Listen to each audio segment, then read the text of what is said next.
the end of the day, selling is transferring a feeling. If you don't have the feeling, you can't transfer it. If you don't have a good, positive feeling, dude, you're an actor. You have to sell and run your business from a place of positivity. And however you get there, God bless you. Welcome to the Pete Primeau Show. It is episode 149. We're here with my friend Bill Russell, and we are going to be talking about owning your own business. Bill has bootstrapped two businesses, or in today's vernacular, he had two side hustles that he developed into full-time businesses. We will get to Bill in just a second. If you haven't bought my book, Sell a Million, what are you waiting for? 101 tips for furniture and mattress store owners to sell another $1 million or more this year. And you have only got, 26 days left to do it. If you can sell another $1 million with my book in 26 days, I'll probably give you $1 million myself. If you do get the book, though, call me at 419-560-3169. I will help you implement at no charge your first idea. So pick out a chapter in the book. If you have any questions on how to implement it, I'll help you through it, walk you right through it. And without a further ado, let me say thank you to Chris and Jen. Chris and Jen. Thank you to Steve and Greg. I wasn't right on either one of those for sponsoring the show. The Mattress Industry Network group is the place that you have to be. If you are in the mattress industry, we want you in this group. This is a group that is run by retailers for the benefit of the entire industry. If you want to learn how to build, market, sell, and succeed in the mattress industry, this is the place to be. Hit that QR code right there and tell them Pete sent you. I'm in and out of the group throughout the week. If you have anything for me, just reach out to me, and I'm glad to help. Bill, welcome to the show. Hello, Pete, again for the second time today. I know, long time no see. That was a typical fooler. I looked up at the board and I go, no problem. By the end of it, I was so thankful it was over. So thank you for another traditional Bill Russell CrossFit workout. You're welcome. Morning. Never miss a Monday, right? Never miss a Monday. You got to get the week started off right. Bill, what fascinates me about you is you started two businesses as side hustles, what we call side hustle now. Back then it was, I want to start a second business and I can't get from first to second base, so I'm going to try to be on both at the same time. Tell me, what was your thought process when you did it the very first time, when you started a side hustle that actually became your main business? Yeah, thanks, Pete. I think, over the years, I've helped hundreds or thousands of people in our gym get in better shape. But I've also helped not hundreds or thousands, but dozens of people over the years.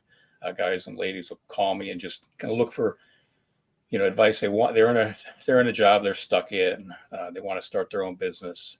They're ready to quit and jump out. And the first thing I do is slow them down and say, I think for most industries, their business that you're going to start, taking a look at it part-time, so that you can learn the mistakes while you're not with your life on the line. It's really hard to quit a job and start a business and not really know what you're in for.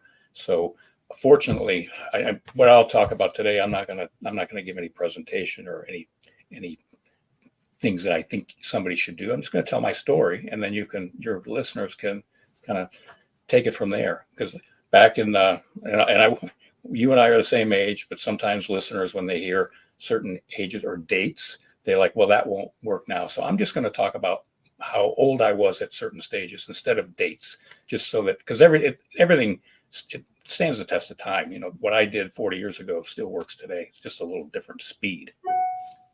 That fair? Absolutely. Let's roll. Yeah. So back in my 20s, I got out of tech school and I got a really good job as a computer technician. Okay. And I think what happened, let me jump ahead. I'm going to bounce all around. So I know you'll pull it all together. When people want to start their own business, it's usually because they're doing something that they're really good at or they really like. Like, an electrician's a really good electrician, or I was a really, really good computer technician. I actually will brag, I was very good back then. And or you could be a great salesperson and you're working for somebody else. So now you think, I want to go and do this on my own. So I can either, make more money, have more flexibility with my time, go in the direction I want to go, whatever reason that is, and they're multiple. But what most people don't understand is there's a lot more to running a business than just being good at delivering your product or service. And you're going to make mistakes if you just jump in. So with me starting it part-time, it allowed me to learn a lot about the business that I wanted to develop. And so what I did, and this was with my employer's nod, I didn't do anything under the table. I was a computer technician, and I wanted to start selling computer peripherals. I got connected just with one of our clients with a wholesale source of being able to resell printers. And so my boss said, well, that's not conflicting at all. And you want to do that? Great.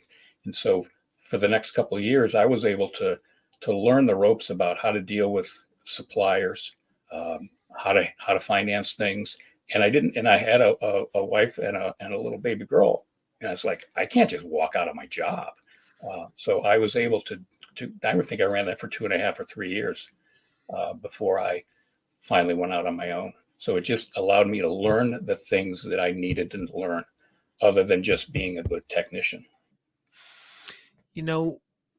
That's fascinating to me and so smart on so many levels, because I've seen people that barely had enough to get started and they make a mistake or two and they're gone. They're just gone. And when it doesn't have to deliver a full-time income to you, that your full-time income is taken care of, and you do make a mistake, it's going to hurt, but it's not fatal. And I think that is super smart. I've got one question I'm just dying to ask you. I've never asked you this question before, on camera or off camera. So you get out of tech school, you've got this great job, you want to learn how to sell printers, and your guy says, no problem, go ahead, do that. And you start to do it. And it takes 2.5 to 3 years before it becomes a full-time gig for you. In your mind, how long was it going to take you before you were ready to go? Did you have it in your mind that it was going to take you a few months, or did you have it in your mind it was going to take 5 years? Like, what was in your mind when you made the decision, okay, I'm going to start bootstrapping this, I'm going to start this side hustle? How long did you know when you started it that you wanted that to be your full-time gig? Yes, I knew I had the bug, but that's 40 years ago. I had no timeline in mind because there was no pressure, and it was fun. It was, and the extra money came in really handy too. So I wasn't in a hurry, but I think that people will know when the time is right. I did. I mean, I knew it was just time to go and take my shot. And I had attracted a partner, an investor. He was a client of ours, my employer, and a neighbor. He was in our commercial complex, and he was a very wealthy gentleman and a real entrepreneur at heart. And he just saw that I had something that he wanted to be with. So he helped. That's what kind of pushed it over the edge. Yeah. So I had the financing, and I had most importantly, the mentoring, because there's just somebody. You need to have somebody that is going to keep you from going off the cliff, making a mistake.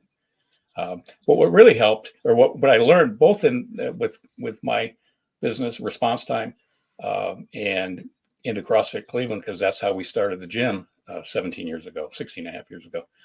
We had full-time businesses. We'll talk about that in a little bit. But something that is exactly the same for both is that a tip would be prepared for the market to choose you, and don't be so set on what you're going to actually do or the market or the demographic. Everybody sits down and makes a bunch of business plans and they think this is who I'm going after. When I started my business when I was in my 20s, I had a specific niche that I was going for. And within 6 months, I don't want to say it was a 90-degree, it wasn't a 180 turn, but it was definitely a 90-degree turn, because the market was looking for something that I didn't realize was more important than what I was going after. And I ran 14 years in that business with up to 20 employees at one time. Wow. And the same thing. Oh, go ahead. No, I love that, because I think so often we get in our heads, this is what I'm going to do. And we're not open to the first signs that the market's choosing me in a different way. And this different market is choosing me. And I'm still got my ears peeled back and my eyes focused on this other segment of the market, but another market is actually choosing me. Mhm. And sometimes we dig our heels in instead of making the pivot sooner. Yes. So Yeah, I think that's a fascinating tip that I've never heard on 149 of these shows. I've never heard anyone say that, even though it's super important. So thank you for you're welcome. that.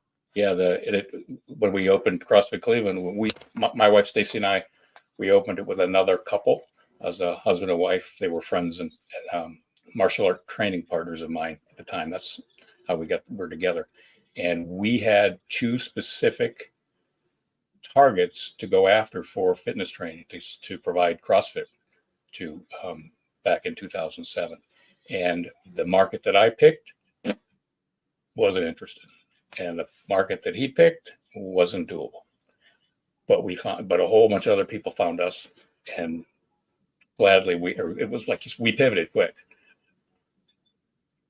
So here's the funny thing.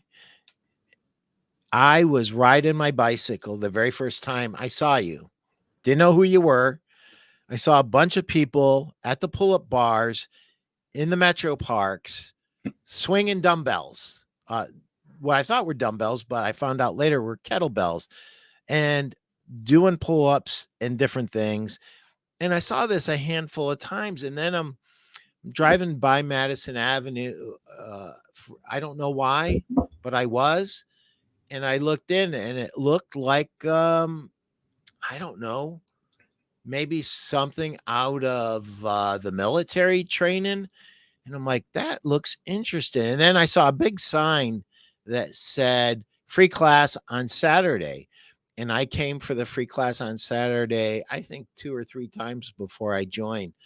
But, and then of course I made the move with you to the new facility.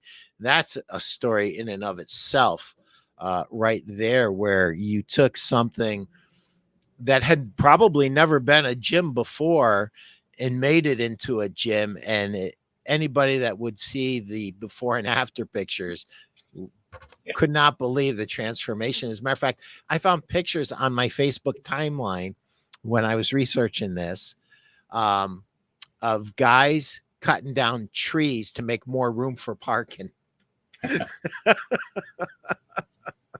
Oh, that's at our current place. Yeah. Back to the question you asked earlier about starting part-time. Another reason, and it really is more applicable to CrossFit Cleveland, is that it gives you a chance to prove your concept and make sure that, I said a few minutes ago, you don't be so set on the exact market or the services, but making sure that there is somewhere out there, some market out there that wants what you have and will pay for it. So I'll just give a quick backstory on how we started CrossFit Cleveland. We were the first CrossFit gym in town. There was one that opened downtown a month later, one in Barberton the same time, but virtually no one knew, unless you were a former military person or police officers. Some firefighters knew about CrossFit in the earlier days. we had to prove the concept. And so we started with those free workouts in the metro parks every Saturday at 9 o'clock, and people just kept coming. And we took advantage of all the free marketing and exposure that you could get online. Facebook wasn't going yet, or if it was, I wasn't on it. But we had a lot of different tools, and meetup.com was one of them. We attracted people, and they come. Of course, it's free, so that doesn't mean you got anything yet. But the crowd just kept growing every week, and as the summer was ending, we're getting into fall now and thinking, all right, it's going to get cold out here. People are not going to keep coming. And it was our intention to open, to sign a lease. We just weren't sure exactly when we were going to pull the trigger. And we started asking people, well, look, would you pay for this? And we kind of gave them some ballpark numbers, which was probably higher than anyone was paying for any gym membership, because there weren't a lot of fitness classes back then. You were either personal training or you were going to just a gym that you did your own thing. And enough people said, hey, we like that. And so we found a building. Well, here's another thing about being flexible. I was determined to put the business in Westlake. That's where I raised my kids. That was where most of my friends were. The target market that I was going after was my golfing buddies, the country club guys, figuring, hey, they have money, they need to get in shape. They saw what I had done over the previous handful of years to get myself in shape. So it sounded like a perfect thing.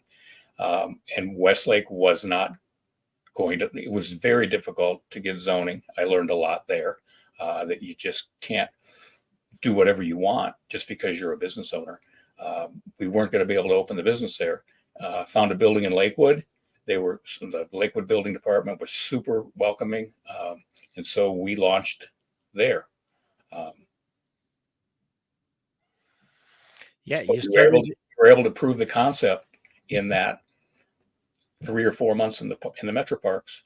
And then all four of us, my wife and I, and the husband and wife couple that we went into business with, Paul and Nancy, we all had our own jobs or businesses. Stacy had her own successful court reporting firm. I was working in the software business for a friend of mine, trying to help him grow something. And then the other couple had both full-time jobs. So there was no risk. We funded it ourselves. We bootstrapped. We made a lot of our own equipment. So we got it off the ground and without a whole lot of money. And then, oddly enough, and I forgot about this until I just reread my story, we opened, first official day of business in the gym was December 1st. We had gotten in there the end of November, and we made an offer to people. We said, look, if you pay your first month, we'll give you your second month for free. So it was a buy one, get one. We had enough people that did that it covered our operating expenses for December and January. And by the time we were into January, we had additional clients. So we were cash flow positive from day one. And that's crazy. Now, low overhead, no other employees. We weren't taking any money out. I don't think we took any money out for the first 2 or 3 years. It was just to let it grow. So we could do that because we didn't need the money. A lot of times entrepreneurs, and this is a term my CPA, Jim Strunk, has said to me a couple of times, he goes, a lot of people steal from themselves. They have their own business and they need the money and they take it instead of leaving it in when they are going to need it. And so when you're part-time, it's a lot easier to just let that raise up. And so we were that way for 3 years until CrossFit started getting so popular. And I was really getting burnt out of my computer industry career. And the business I was working for had to close. It was at that 2009 financial disaster that a lot of younger people don't even remember. And it's only been 15 years. So that was shut down. Instead of me going out and starting another business in the computer industry or trying to find somebody else to help work with, I said, look, this CrossFit thing is going crazy. And so my wife and I decided, look, instead of me going to find another computer industry gig, I'll just run the CrossFit gym. And we bought our founding partners out, and we've been busy ever since. And Stacy then sold her court reporting firm, I think in around 2015. And her and I have been running this as our full-time main primary gig since then. But it all got off the ground, proving the concept, no pressure. We got to learn how to deal with people, because the gym business is definitely different than the computer services business that I had 30 years in. People skills are still on the top of the chart.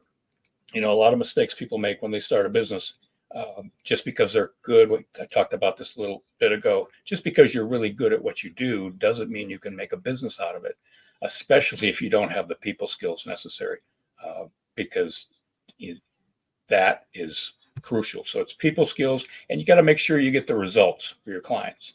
You can be really good at something, but if your client doesn't see the value in it, there's no foundation for your business. Yeah.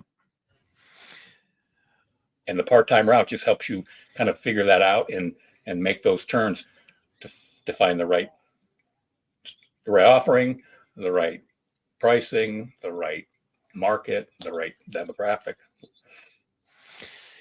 So I want to unpack something here, Cool. because we've got a lot of small business owners watching, and we've got a lot of mattress store owners watching. And the thing that I want to unpack is the zoning thing. If a 54-foot semi cannot have access to the retail location that you're considering, it won't work. So unless you're lucky enough to find a vendor that delivers on smaller box trucks, but then you're limited to those vendors, you will never be able to buy a big brand that delivers on semis. 90%, probably 99% of all mattress companies in America deliver on 54-foot semis. So if you don't have semi access to your retail location or to the warehouse where you're going to store it, you need to rethink what you're doing. Bill ran into a zoning problem that could have cost him a literal fortune. The other thing that I want to go a little deeper into is one of the things that we don't talk enough about in the mattress business. We don't talk about dealing with landlords. And I want to ask you this, Bill, because I've walked through a landlord negotiation war with you, and kind of heard parts and pieces of it. And after we were on the other side of it, we had a lot of laughs, but there were some tense parts to it. What would you share with store owners, tips that you've learned in negotiating with landlords, how to get the best deal, how to deal with them? They're different than dealing with anybody else. When you're a small business and you're working with a manufacturer, that's a completely different relationship than with landlords. They're very different in their mindset, and they're very different in how they approach things. And sometimes they can be very frustrating. So what have you learned about dealing with landlords in the last X amount of years that you've been working with them? That's a good question. We'll start with our first one in Lakewood. Well, this applies to both Lakewood and the Rocky River location. Think about when you're the business owner and you're going to lease the space for the first time. Okay, term one, you get all the cards. Well, it depends on the market. The market's different now. Right now, who knows? It was a buyer's market back in 2007. And so they want you. And before you sign that first lease, you can ask for a lot of things. And the smartest thing I did both times is asked for an option to renew. So I wasn't locking myself into a 10 or 20-year lease, but you can string together, 2 or 3-year leases, and they'll be much more open to agreeing to that because they want you as a tenant. Once you become a tenant, now they kind of take over. They got the gold. They own the building. So your negotiating power is dramatically reduced. What I did in our Lakewood location, and I loved our landlord. His name's George Soros. He owns a business, a cabling business in Lakewood, and owns some real estate around. It was a vacant building. It was bombed out. That's something that's similar on both the Rocky River location and the Lakewood location. I found a location where the owner was, I don't want to say he was desperate, but it was empty. And I think it had been vacant for a couple of years. It was in an area in Lakewood that's not really great for retail. And it just sat there.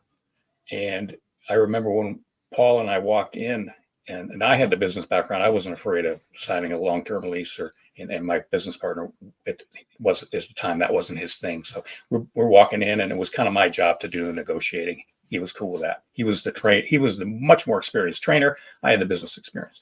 So we go in, and the windows were papered out. They weren't boarded up, but you couldn't see in. And so I only kind of guessed what was in there. So Paul and I walk in, and we're walking around, and George is showing us, and I'm looking. There were two halves of the building, you remember, and George kind of walked to the other side. He was checking on something, and Paul and I just look at each other, and I'm like, "This place is effing perfect." But we had to go back to our gold face, like, no, there was nothing in it. It was just so no gravel parking lot. I'm like okay, and so now I'm looking, I'm scratching my head, and the building was kind of separated with a one wall, but there was a walkway through it. And I said to George, I said, you know what? I said, this place would be really good, but I don't need it all. I said, I just need half of this for now, and which was true. I said, could you somehow, and he's just shaking his head like, there's no way to make this a 2-tenant building. And I said, wow, that's too bad. I said, do you think you'd be willing to give me a step rate lease? And he's like, what do you mean? And I said, well, how about for the first 12 months we pay, because he had said what he wanted per square foot. I said, how about we pay for the first 12 months just for this half, and we'll use over that. If you want to keep some of your stuff in there, you can, and then the second year we'll pay the full boat. And I think it was a year. It might have been a little bit off, and it was a fair offer, and it's really all I needed. I could have went and got a smaller location, and he agreed to it. And so it was really helpful that first year. We had the use of the entire building, but we only had to pay half for the first 12 months. And it worked out well for him too, because he got a tenant for 5 or 6 years in a building that might have sat empty for that entire time. So I couldn't help but start laughing, because the first thing that I was taught in this business is never fall in love with a building, and never let a landlord see you falling in love with the building. Like stone face. Mm-hmm. Don't, no matter how much you like it, don't show it, because that'll be the end of your leverage. But he was great. What we also were able to do is part of it. I didn't negotiate off his price. He had a number. He had a hard number. And it's like, okay. And it was fair. And I said, but could you do some build out for me? So instead of taking away what I was going to pay him, in any negotiating, if you can give somebody the money that they want and then just ask for more stuff or conditions, they'll be more apt to do that than lower the price. Then it's not a price battle. In a long term, the relationship is better because you gave them what they wanted, and you didn't start the relationship like fighting over dollars. And so he said, well, what would you like? And I just kept asking until he said no. And he did all the work, and it was awesome. He built us out a great gym. He did everything. He'd even come in, if I'd need to hang hooks on the wall for something, because it was a cinder block walls, he'd come in and do that. No charge. I think one time I told him I would do it, and he's like, oh, no, you're not touching my building. Anything you need, I'll do it. But we got off to a really good start. And then I got that option to renew. So when the renewal came, it was just, There was no renegotiating. It was done. You went by it really fast, and I don't want this to get lost by any of our store owners that are watching this. The relationship after the deal is done is super important. So, how do you get the most you can without starting the relationship off on the wrong foot and negotiating on extra things instead of trying to beat somebody down on the actual price, trying to get them to do build outs, trying to get them to do other things that you are going to have to spend money on, is a great way to start that relationship in a much better way.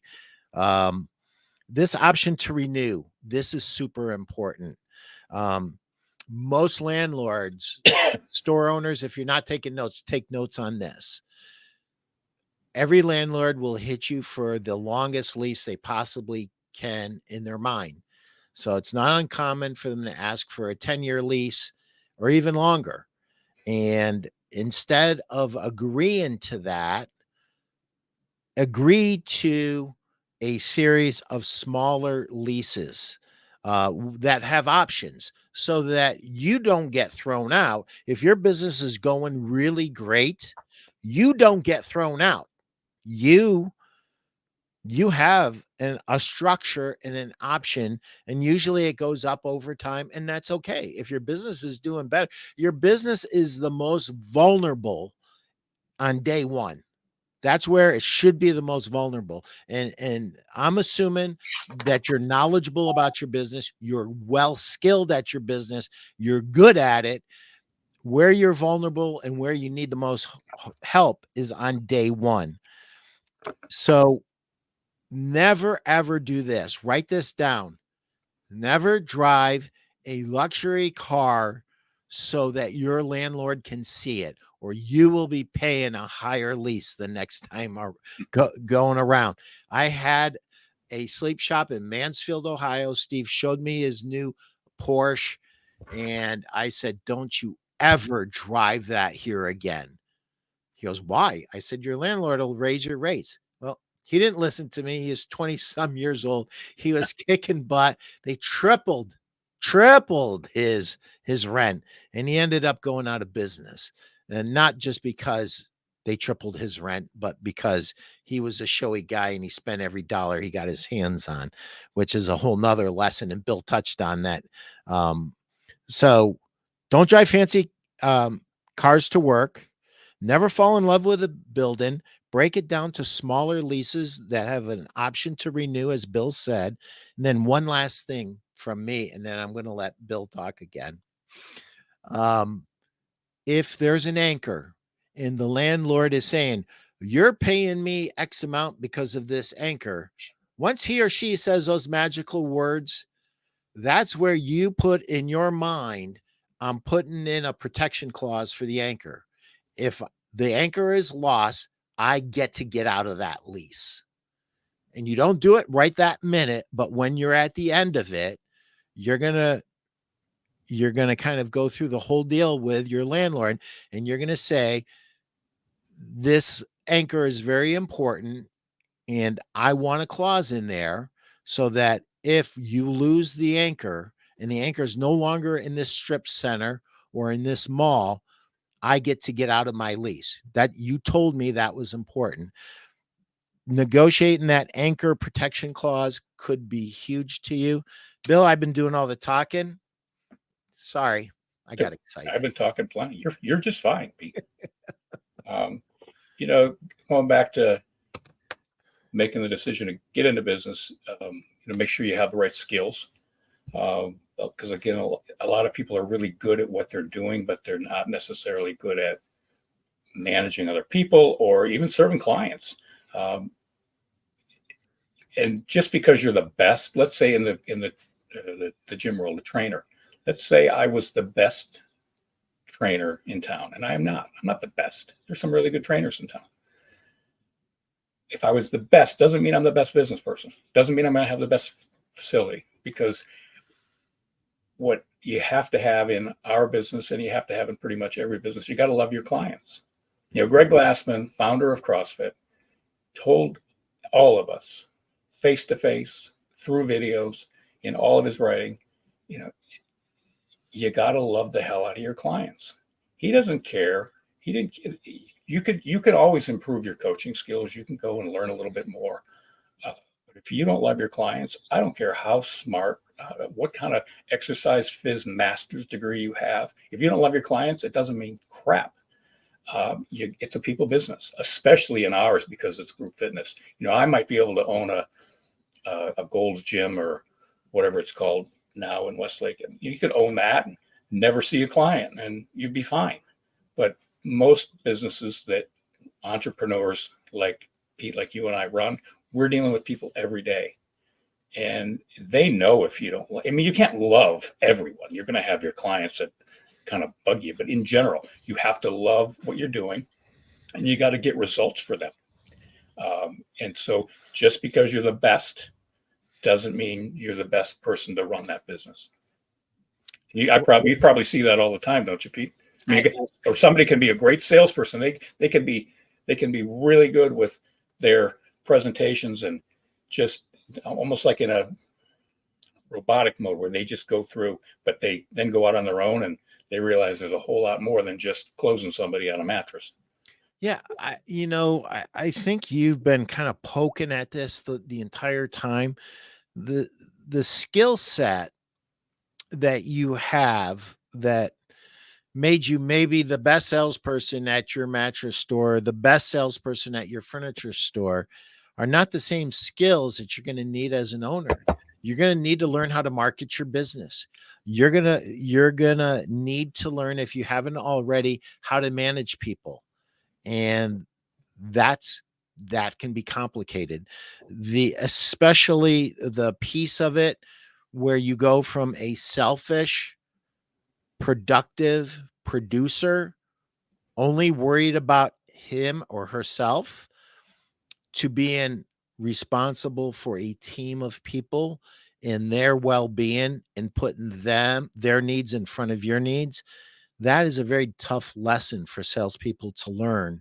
When you're a hot shot, prima donna, top of the food chain, alpha salesperson, you literally, in some cultures, walk on water. And that can be very destructive when you become a sales manager if you cannot check that ego and check all that stuff. And you have to start looking at it from the other person's viewpoint. And you have to coach people who don't have the same level of ability or talent or drive that you have. One of the things that I'm very fond of saying is you are not your customer. Your customer has their own particular makeup. And your ability to work with that customer effectively has a lot to do with reading the customer and not kind of putting yourself and projecting your stuff onto a customer, just taking them and bringing them to where they need to go based on their individual needs. So the skills that you need as an owner are different than the skills you need to be a salesperson or even a store manager. They're different skills. And the biggest one is the marketing and the advertising. I love when you said, love your clients. Mm-hmm. You have to, because sooner or later, they're going to feel whatever it is, they're going to feel it. Mm-hmm. And either it's going to be a good feeling or it's going to be a not so good feeling. And that leads me into 180-degree different conversation. Oh, can I throw one thing in quick? Yeah, go ahead. Is like some people might be listening going, God, love, like, come on, what do you mean? If you don't think about it as really liking the person themselves so much as loving the results that you're seeing them get. So that way, it doesn't matter if it's a person that you like or dislike or what. It's you've got to be wanting when they get a win, that's got to go right to your heart and go, I helped them do that. Yeah, yeah. But if it doesn't, you're sunk.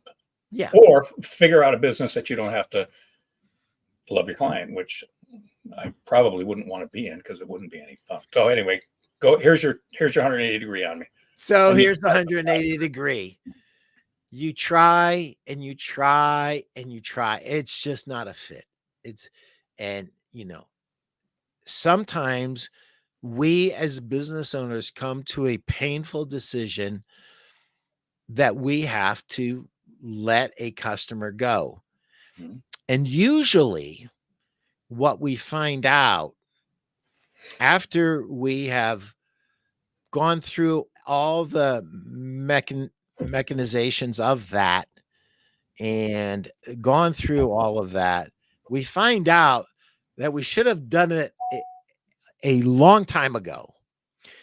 And I remember some instances where you were wrestling around with, and after you finally did it, a lot of people who had never said booty, you came up to you and said, man, that's great, blah, blah, blah. go on. Yeah. Yeah. That's in our business. The clients are interacting so much that if you have a bad apple, it can cause a lot of negativity. In your world, in your mattress, it's the employee. Like I've gone through it as more times than I can remember in my years with my computer business. Is that let's say there's a person, you just got to fire them. They just don't fit, and it's a hard thing to do. So what do we normally do? We delay it. All right, I'll give them another month. I'll give them another month, and you finally sit Pete down or Jane down and go, you know what, this isn't working. I got to let you go. And they go, huh, yeah, I knew that was coming. It's like, why didn't I do that 2 months ago? So that's the employee side. Yeah, But the yeah, your kind. story, and then what happen? It's a hard decision sometimes when you got to let a client go. Sometimes you got to make them think it's their idea. Yeah. And so they end up hating you. So, but you gotta suck that up and go, it's better for the community at large for those 2 or 3 people to go and badmouth you because they think you suck. At least you got rid of them. Yeah, and that's a hard thing to do as a It is. business owner. Yeah. It's very difficult because we want to win and win and win, and somehow that feels like it's losing, and actually it's winning, and it's very difficult to Yeah. come to that place with an employee or a client, and it's especially tough when it's a client that you know was profitable at one point, but because of the behavior that went uncorrected, there it's not profitable anymore. Yeah. The interesting thing is, some of the best authors on sales management, um, Mike Weinberg comes to mind. He said the kindest thing you can ever do is to set somebody free. If they are not a good fit, set them free so they can go do something else with their life. I mean, this isn't that you automatically give up on people. Oh, it's not a good fit, so I'm not going to coach them.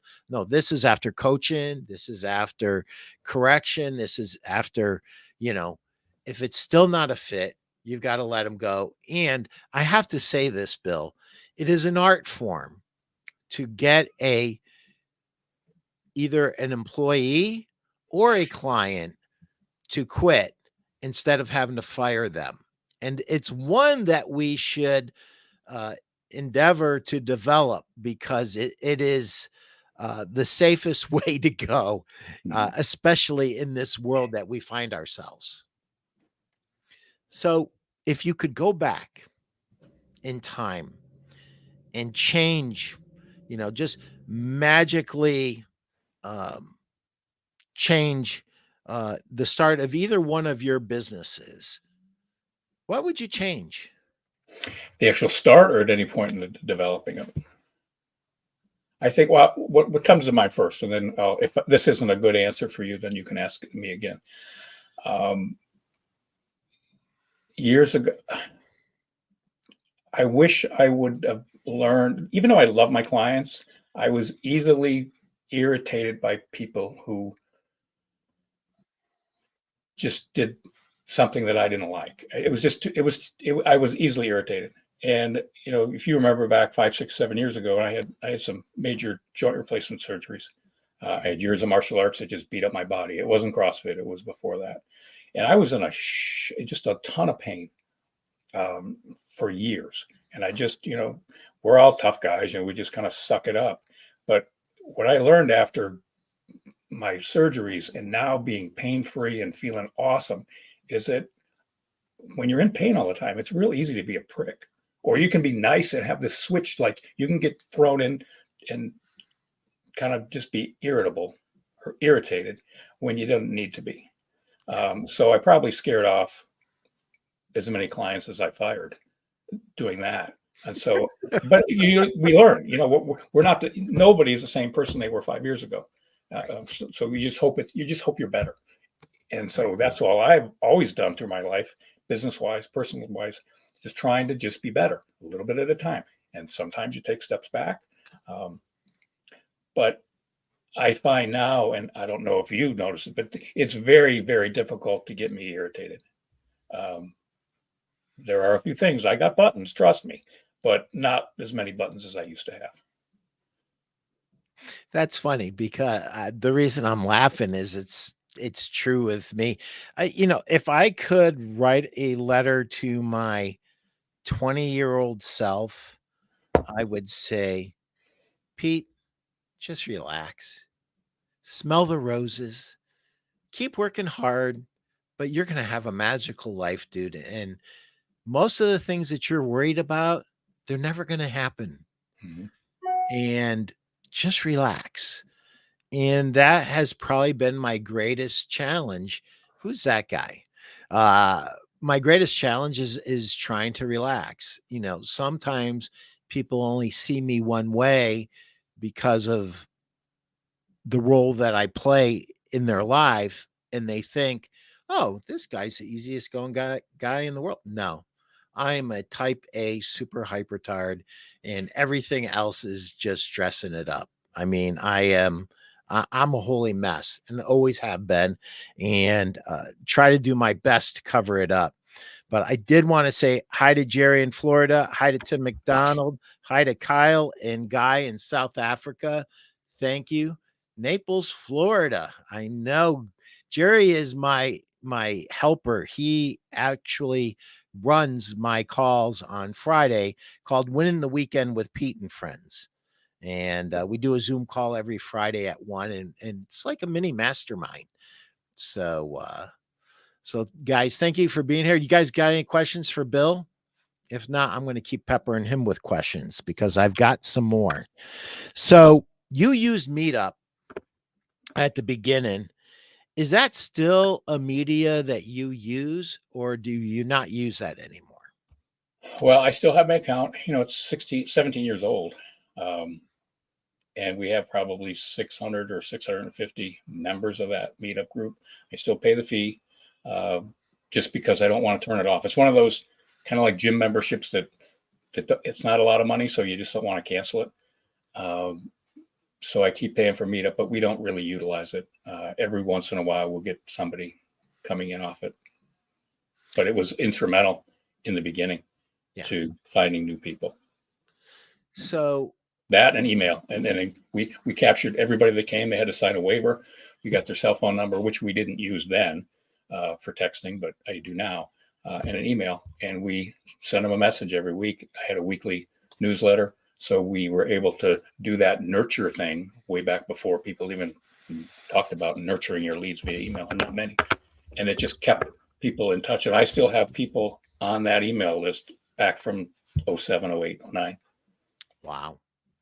Well, so let's talk about that. This newsletter that you do, tell me the focus and the purpose, and tell me then the results and maybe a few unexpected results from it. Well, it was just to keep here's what I've always considered in marketing in my businesses is you want to be visible. This is great for application for the gym world, because most people don't see, nobody's going to watch this and go, "Oh, I never thought about joining a gym. I should do that today." it's not an impulse. Like it's been months or years. Like, God, I got to get off this couch. I got to do something. Or they wake up and, like me back when I was 39 and I stopped fitting in the last suit, I looked at a closet full of Hickey Freeman suits, a bunch of custom made shirts, and I said, I can't afford to replace my wardrobe. There was the necessity. And so I got to get myself back in shape. I mean, I was 40 pounds heavier than I am now. And I lost that in a matter of 6 or 8 months. But anyway, but nobody just says, let's go join a gym. There's an emotional reason. So I want to be visible so that day, I don't know when it's going to be, Pete, when your friend is going to say, I got to go do this. But the day he does or she thinks that, I want to be visible. So they pick me. They've seen me over and over. So you just try to stay visible. And I think the funniest, the lesson we learned, and it's repeated over and over. It's not a lesson, but it's just a thing.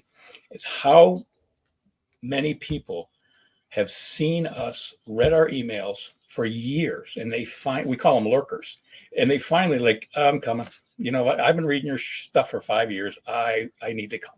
And so that's just the reason to always be putting yourself out there. And So not trying to expect a result today. That person might not be there needing you for 3 or 4 years. So the surprise with the newsletter is that you've had people opening these things for years and then they finally decide to come in. Mm-hmm. So this is what I want to say to my store owners. Anybody that you can get an email and or a cell phone, you need to nurture. And what Bill is given in these newsletters, he's given a mix of just great value. A lot of times it's a nutrition tip. A lot of times it's an exercise tip. It's pretty non-salesy. Once in a blue moon, they'll make an offer, but it's really non-salesy, and yours should be too. But there should be an offer after someone's been on your list for a while. If they have never seen an offer, you're not doing it right. But you don't want to be overly salesy. You do want to focus on delivering value. So, talking about delivering value, I want to talk about this. Usually I give you the last 10 minutes, but I've eaten up the entire 57 minutes. So we got 7 minutes left, and I'm going to steal the last little bit of it because I have to tell everybody that I did something with Bill about a year ago. A year? Yeah, a year ago. And because I'm traveling so much, I took a program in addition to being a CrossFit member and doing that when I can. But anybody who knows me knows I live in the hotel rooms. I mean, I'm on the road at least 2 to 3 nights a week, sometimes more often, more than that. And so Bill started advertising this workout. And basically you could do it virtually and you barely needed any equipment. And I kind of said, there is no way this is going to work. There's no way. And so I did it. And it was really, really easy at the beginning. But boy, within a few workouts, it started getting tougher. And then it got really, really, really tough. And so I want you to talk about your virtual training because guys, anybody, if you're in South Africa, you could do this as long as there's not a brownout. Anybody in the world could do this. So yeah, that's the one thing we really didn't talk about. Testimonials and asking for testimonials and reviews. People love to give reviews and testimonials, but most of the time we as business owners don't ask them. And that's something you're really good at, Bill. So let's talk about that as well. True. Thanks, Pete. So it's a remote coaching program. And this is really going to be my third business. It's launched as a side hustle because even though it's fitness training, it's delivered an entirely different way. Um, so basically, I have a 16-week remote coaching program. It's to teach men and women how to build muscle and lose fat as they get older, especially after injuries or surgeries. Um, I have what I call a program I call the Russell Method, and it's designed to regain and build muscle and lose fat using joint-friendly exercises that anybody can do, again, after surgeries or injuries. I'm not a doctor. I'm not a physical therapist. I don't fix things. I wait for them to be uh, released to go exercise again. But now I can teach them how to build muscle safely and effectively at home using very light weights, resistance bands. Again, it's a 16-week program that's all online. Pete, you've done it. It's a step-by-step, week-by-week self-paced guide that has coaching calls with me every week. So it's not a Zoom class. You're watching videos, you're learning exercises one at a time with a workout, and you have me as a coach. So there are plenty of programs out there. You can go and search and find all kinds of things on the internet. The key is having somebody help you implement that. Pick the right program, figure out what's best for you, and implement it, and have you do it and complete it to get the results. So it can be done standalone, remotely, without any gym. And I also have a combination where once a week or once every other week, my client comes in and we do a personal training session on my routine so that I make sure they do it right. So there's a lot of ways to work with me. But what you found most effective is just when you're traveling. You have the gym membership, you can come to the gym, but you can do that in a hotel room. You can do it anywhere. And that's another market that we talked about earlier, to be flexible. I had never thought about that as a market. It was more people like me. I've had shoulder surgery. I've had hip surgery. I need to be able to gain my muscle back without beating up those new joints. And so I think I'm uniquely qualified to do that because I've been through it myself. And so that's what my third launch is. The computer business started part-time, went full-time. The physical gym business started part-time, went full-time. What I've been doing for the last year and a half is I've developed the program. I've got it the proven concept. Now I just need to launch it. And hopefully the idea is that's our third and, kind of semi-retirement stage business of mine, so that I don't have to run the gym every day. And I can find someone to take that and carry that flag. Like you, Pete, I think a perfect retirement job for you would be taking over my gym. You've been there longer than pretty much everybody. Maybe we have 5 or 8 people that have been there longer than you. I started in 2011. I believe it was the summer of 2011. Because something came up on my Facebook and it was December of 2011 and it said I had been there for 15 weeks. So the one thing that I would say is you cannot believe the amount of stress you can put on your body with just bands. Mm-hmm. And a simple medicine ball. But my favorite piece of the 16-week program was the accountability, the coaching. And it was actually group coaching, but it was really great because a lot of people were asking questions that I had. And so that would narrow my questions from maybe 3 or 4 down to 1 or 2 because somebody had already asked the question I was thinking about. So anybody that wants to join a 16-week program, go to Bill Russell. BillRussell.com, 2 S's and 2 L's. BillRussell.com. Go to BillRussell.com and join Bill. Click the Get Started button and give me your info and I'll get in touch. There it is. There's the form. Chris Stone, you are amazing. Have I told you you're amazing yet today, Chris Stone? You are. Bill, thank you. I cannot believe that hour went by that fast, but I think we gave everybody that was listening plenty to do and to think about. So thank you for everything that you do.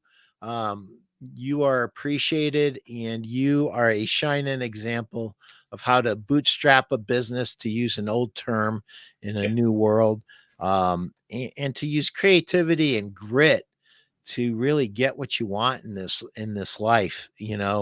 Not every, when you have a good idea and your heart is in the right place to serve people, the other things that you need, they will they will start to happen as long as you're taking a step and you're taking action. And one of the things that you always say to us, Bill, is just take a step in the right direction. Just keep stepping in the right direction. And that's what I would say to all of my business owners, whether you own a mattress store or you own a furniture store or a consultant business or a sales business. Just take one step at a time. Don't put too much pressure on yourself. Enjoy the ride. Enjoy your clients, enjoy your customers, and have fun. And Bill, thanks for having fun with me for the last hour. Thank you, Pete. I will see you soon, You Wednesday, will. Lord willing. You bet. Sell a million. And thank you, everybody, for being here. Thanks, Have a Pete.